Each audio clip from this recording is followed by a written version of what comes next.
Ani Boju, Dijnakaz, Andrea Coulet.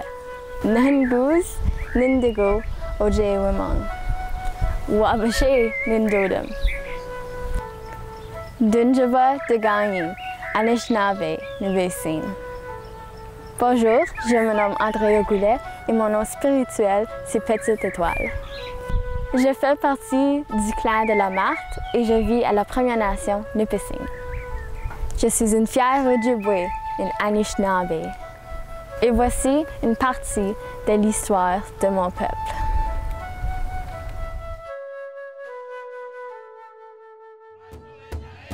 En 1603, Samuel de Champlain et les Français rencontrent pour la première fois les Anishinaabe. Il s'agit des Kitchissipérini, les gens de la grande rivière des Outaouais, qui sont en visite à Tadoussac. Le mot Anishinaabe veut dire les vraies personnes, les humains. Champlain les surnomme par erreur les Algonquiens. En 1610, les Anishinaabe de la Kitchissippi, donc de la grande rivière des Outaouais, accueillent parmi eux le premier Français en Ontario, le jeune Étienne Brûlé. 3 ans plus tard, les Anishinaabe guident Champlain qui explore l'est de l'Ontario. Ils bravent le long saut près de Hawkesbury, lui font admirer les chutes Rideau à Ottawa et le reconduisent à l'île aux Allumettes, près de Pembroke. Les Anishinaabe regroupent plusieurs nations et tribus en Ontario et aux alentours. Les Algonquins de l'Outaouais, les Nipissing, les Témiscamingues et les Abitiwini autour des lacs du Nord-Est, les Ottawa-Outaouais sur la rive nord du lac Huron et de la baie Georgienne, ainsi que les Ojibwés autour du lac Supérieur qui forment la nation la plus répandue. Les Sauteux ont habité Sault-Sainte-Marie et le Nord-Ouest, et enfin, les Mississaugas ont laissé leur nom dans la région de Toronto. De nos jours encore, dans toute la moitié du nord de l'Ontario, il n'y a presque pas de route. À certains endroits, on ne peut s'y rendre qu'en avion. C'est le royaume d'un très grand peuple au Canada, les Cris, ainsi que leurs cousins parentés aux Ojibwés, les Ojikri.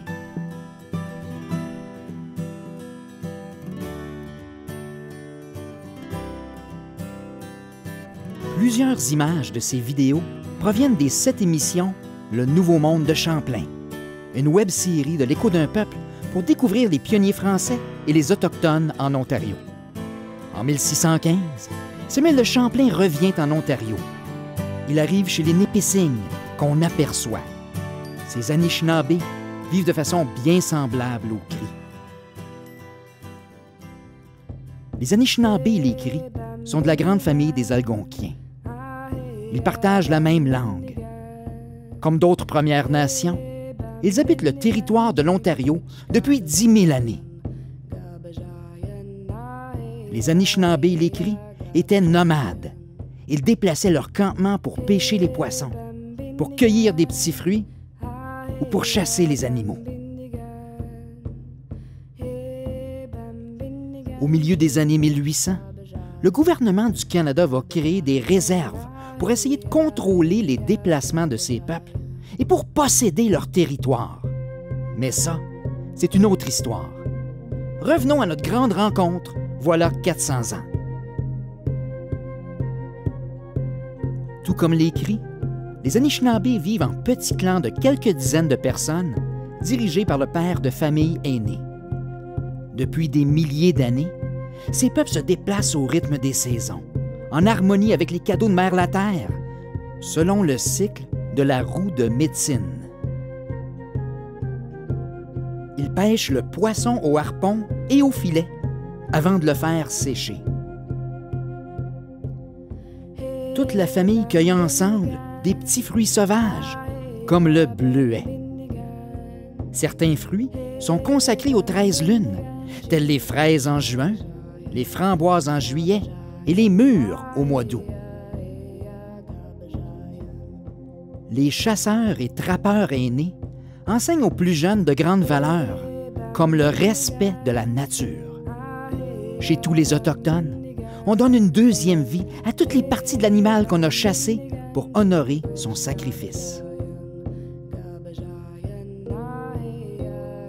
À l'hiver, on apprécie les raquettes, le toboggan et la chaleur des petites tentes en écorce nommées wigwams. Les wigwams sont en forme de cône, mais surtout de dôme. On peut les démonter et les transporter. Au printemps, les Anishinaabe taillent les érables et on fera bouillir son eau sucrée en sirop. On se promène avec le moyen le plus rapide à l'époque, le canot d'écorce de bouleau. Toute la famille Anishinaabe voyage ensemble. Les femmes partagent canot et ballot, alors que les hommes protègent le clan.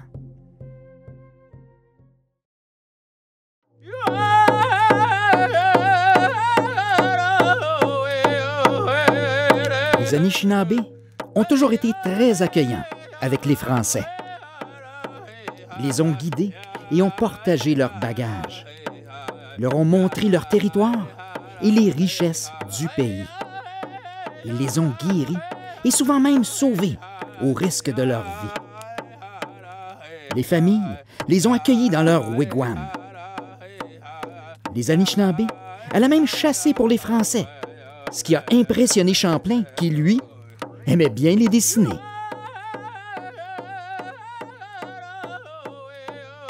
Depuis longtemps, les Anishinaabe, les Cris et autres nations autochtones ont établi un immense réseau d'échanges. On appelle ça faire du troc. Par exemple, Champlain apprend que les Nipissing voyagent jusqu'au Sault Sainte-Marie. Ils y troquent les produits européens qu'ils ont reçus avec des nations qui viennent des lacs Michigan et Supérieur. Champlain découvre quelque chose qui le fascine.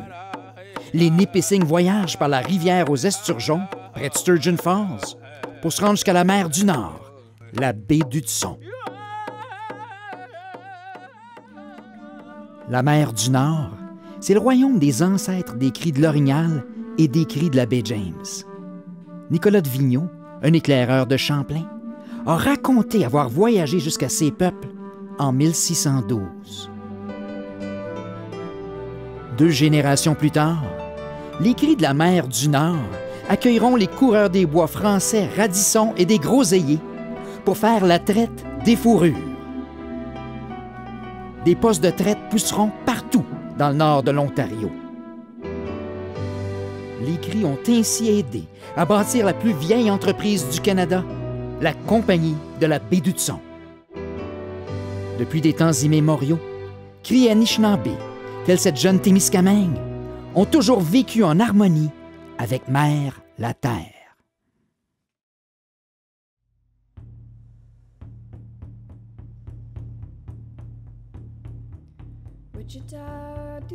Aujourd'hui, comment peut-on faire pour découvrir la culture des Anishinaabe et des Cris? De nos jours, 80% des Autochtones vivent maintenant mélangés parmi les Canadiens.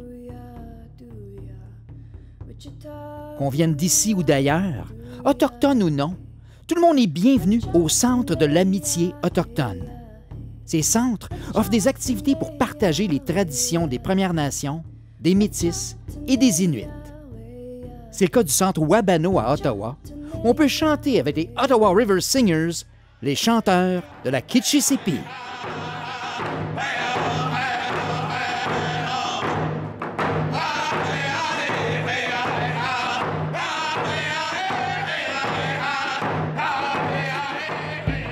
D'un autre côté, un Autochtone sur 5 vit dans des terres à l'espace limité et aux lois différentes qu'on appelle des réserves. La route entre North Bay et Sturgeon Falls traverse la réserve de la Première Nation Nipissing.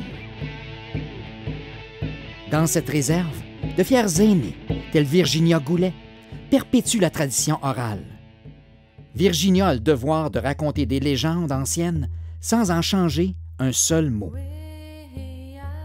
George Cucci, un policier à la retraite, s'est donné comme mission de vie de faire redécouvrir la culture traditionnelle aux jeunes de la communauté. Une nouvelle génération peut maintenant grandir avec une fierté qui a été enlevée à leurs grands-parents. Ainsi, Blair Bocage porte en lui l'esprit de ses ancêtres qu'il fait résonner à pleine voix. Des jeunes dynamiques tels Andrea Goulet peuvent célébrer ouvertement leur fierté d'être Anishinaabe.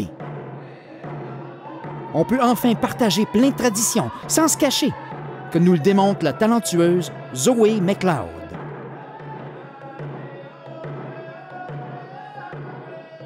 On fait redécouvrir les coutumes du pays en faisant le tour des écoles grâce à de fiers parents métis tels Chantal Vizina. C'est aussi le cas pour Bob Desbiens de Verner, un fier métis et trappeur authentique.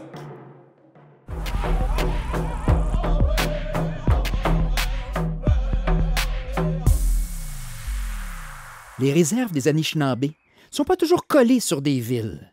Allons découvrir la magie de Manitoulin, l'île du Grand Manitou. Bienvenue au Powwow de Wikwemikong, une belle communauté formée d'Ojibwés, d'Ottawa et de Potawatomi. Un powwow, c'est une grande fête où les gens de toutes les cultures sont les bienvenus. Les aînés autant que les enfants. On y savoure de la nourriture traditionnelle. On participe à des cérémonies spéciales. On démontre sa fierté avec sa tunique colorée qu'on appelle un régalia. Ensemble, on chante l'amitié et on danse pendant 3 jours, du matin jusqu'au soir, toujours au rythme du tambour.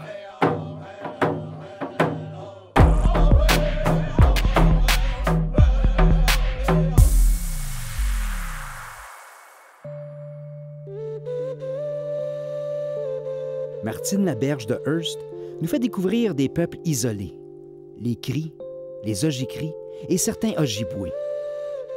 Notre gouvernement a bouleversé la vie de leurs ancêtres nomades. Dans certaines réserves, c'est comme le tiers-monde. L'eau n'est plus bonne à boire à cause de la pollution. La pauvreté règne aux côtés des maladies telles le diabète. Croiriez-vous qu'on est au Canada? Le prix de la nourriture coûte de 4 à 20 fois plus cher qu'ailleurs au pays. Malgré tout, les reportages de Martine nous démontrent que ces peuples sont des bons vivants qui aiment rire. Ils ont beaucoup à nous apprendre. Les enfants se tournent vers les plus grands qui, eux, s'accrochent aux enseignements des aînés. Les Cris, les Ojibwés et les Ojibwés puisent leur force dans la nature. Le Grand Nord ontarien, c'est leur paradis. Oui, depuis des temps immémoriaux, les Cris et les Anishinaabe, tels Angélique et Lisa de la Première Nation Témiscamingue, ont toujours vécu en harmonie avec Mère la Terre.